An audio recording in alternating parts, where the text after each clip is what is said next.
But for many, the Kennedys epitomized the American dream, and President Kennedy knew how to capitalize on this. Despite Jackie having ordered the White House staff to keep uninvited press away from the children, the president disobeyed. Some of the best-known family photographs came at Jack's behest. He had an uncanny eye for a good photo op. He would call in the kids and the cameras when Jackie wasn't around. One of those cameras belonged to White House photographer Cecil Stoughton. One morning, while Jackie was away, he shot a dozen photos and had them ready by the afternoon for the president to look at. He said, "What have you got, Captain?" And I said, "Well, I got the pictures I made this morning." He said, "Bring them in."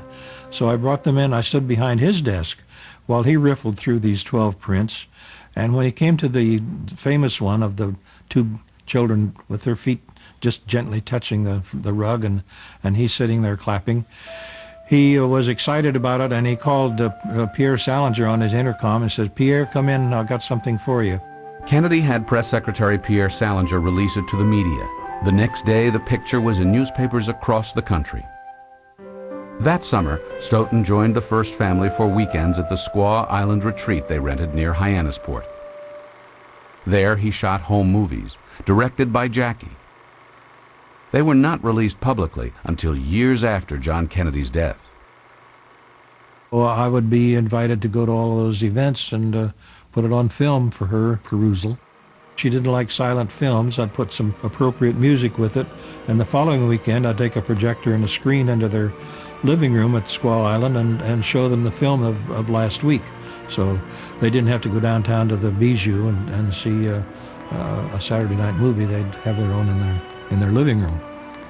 There were occasions where I would be the only one in the room with them, showing them the films at night in Hyannis after the weekend.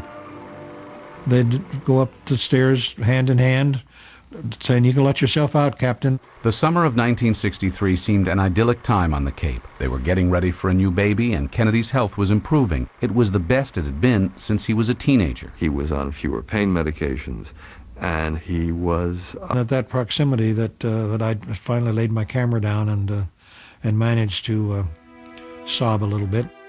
This was the moment that reduced Stoughton to tears. John's farewell to his father. Stoughton recognized the salute, knew that he had seen it before.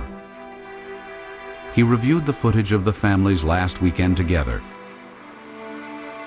There it was, the moment Jackie taught her son to salute his father, the Commander-in-Chief. Jackie was teaching him how to salute, and I made movies of that when he marched up and stood in front of her and saluted with his left hand, and then she made him change to the right.